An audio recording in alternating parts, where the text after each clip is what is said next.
What's up gamers, Dreamcastguy here, and this is the PlayStation 5 controller. Excuse the crinkly bag, but I literally just bought it. I'm so hyped, I haven't even taken it out yet. And also, thank you to Target for actually selling it. While I was searching for this system, basically what I was told is, the PlayStation 5 controllers aren't even on sale yet. When I was at Walmart, GameStop said that technically they could sell me the PlayStation 5 controller, but not until noon. Only Target straight up said, you got money, you get a controller. So what I want to do today is take a look at this thing, check out some of the new features, and compare it to some other controllers, because I did decide to set aside a white PlayStation 4 controller, a white Xbox One controller, and I am hyped. Be sure to, if you haven't already, subscribe and smash that like button. If this gets 2,000 likes somehow, I will lick the controller in my next video. I'm not going to enjoy it, but with DualSense, we have to test all our senses. Now let's open this thing up. The first and foremost, something that does jump out to me is this is a pretty good box. Obviously, I did pay a pretty penny for it. Every generation, it seems like systems get more expensive and their accessories get more expensive as well. Also, I have seen a little bit of confusion online. Some people saying, why is the controller even out? The systems aren't. This is what Sony has done the last couple generations, which is where they sell you the technology before the console comes out. I don't know why they do it. I think it's a matter of like making sure you're not walking out the store with a million things at once, but whatever. Let's do this. Should I dramatically rip it open? Let's dramatically. Ah, yes. I definitely cannot refilm this video. Why did I do it like this? Okay, now that I've completely eviscerated the entire box, let us see what is inside the... This has got to be the worst PlayStation 5 unboxing of all time. Alright, let's get this all nice and dramatic like. Okay. I am very, very excited for this. Oh, wow. What instantly hits me, it's heavier than I thought it was going to be. This actually has some real heft to it. I guess I could I drop it on something? I'm going to drop it on the desk a little bit. You hear that? That's actually pretty dang loud. This is a substantially heavy controller, but also the grips feel very, very nice. One of the changes that they've made over the PlayStation 4 controller, which I did love, the PlayStation 4 controller, I've spent, it's kind of bizarre to think about how many thousands and thousands of hours I've had this thing in my hands, but the smoothness of this worked at the time. The little bit of grip on this, if you super zoom in on the back of the PlayStation 5 controller, it's grippy now. It has this very light texturing to make sure it sticks to your hands, and it definitely feels like it. This feels like a much sturdier controller. Now, I like my PlayStation 4 controllers. They're definitely fine, but one of my major complaints of them is that they always feel flimsy. Like, I always think that this has a very plasticky feel, which is what I always thought that the Xbox One controllers, something they did the best is not only do they have some nice weight to them, but they feel sturdy. I feel like I can actually play this for hours and hours and hours and it's not going to snap. Now, let's take a look at some of the features.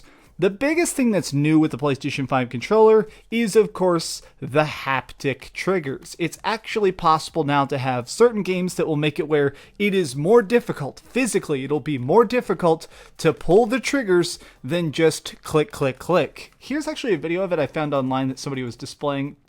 And as you can see, in certain games, This guy is actually being held back. It's not that he just has little baby fingers. It's actually pushing him back as he tries to pull the trigger. And certain games are going to implement this. That's part of what DualSense is about. One of the specific examples that was given by Sony themselves is, say you're playing a racing game and you're drifting through the mud or something, then you may want it to have where the controllers are just a little bit resistant, which is an interesting choice.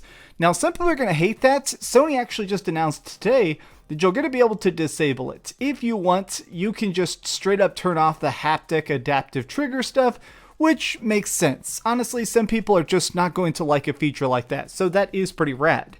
Getting back to this controller itself, there are some changes to this. I think one of the major things is the touchpad is much smoother this time. The touchpad now, along with having a bigger sensor bar in general, it seems like it is just smoother. It's more of, you're not supposed to focus on it. It seems like it is Very, very attention grabbing in the center of your PlayStation 4 controller to have this big ol' obvious grid, basically. So I think now they want this to be more of an aesthetic experience.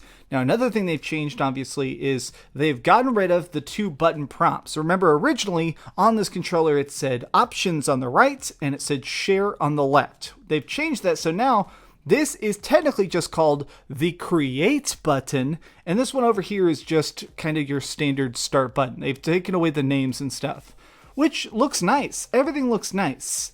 Now, the biggest change to this, and definitely the thing that I'm personally the most excited about because I'm curious how much it'll function when the system comes out, is this microphone at the bottom. Sony's really been pushing the idea of social play a lot, especially over the last couple of years, and I think this was a good idea. Let's face it, a lot of people now, especially during this freaking craziness going on in the world, we game a lot online. I mean, I spend so much time just sitting down, gaming with my bros. There's so many times where it's nice to actually be able to play something like Final Fantasy Crystal Chronicles with my friends, or something like that, and it is sometimes a bit of a pain to bust out a headset. Like, just right now, let me bust out. I have an absolutely terrible headset. Where is my absolutely terrible headset? Look at this. I actually can't even find my terrible headset, but that to me is the point, is that sometimes it's a pain in the butt if your friends are inviting you to a party and you're like, all right, it's time to game, and you're having to search for accessories. So Sony's solution to that is that they have built a microphone directly on the controller. Whenever you want, apparently they'll just be able to pick up whatever you say. So I can just straight up, while gaming in my natural gamer pose, I can be playing Call of Duty or something, and while in a squad, my voice will be picked up by the controller itself. Now, if you don't want to be picked up, or if you need to mute yourself to tell your mom to bring you more Hot Pockets and chicken tendies, there is specifically a mute button on the controller itself. If you press this, it is going to toggle it on or toggle it off. Now, the other thing they've changed is they've made the tiny little PlayStation button, which will bring you back to the home screen. They've made this much smaller. It's flat, basically. It's very teeny tiny and is now directly between the two thumbsticks. So I don't think you're ever going to bump it accidentally. This was extremely rare already, but there were some people I would see complain that they bumped the PlayStation button.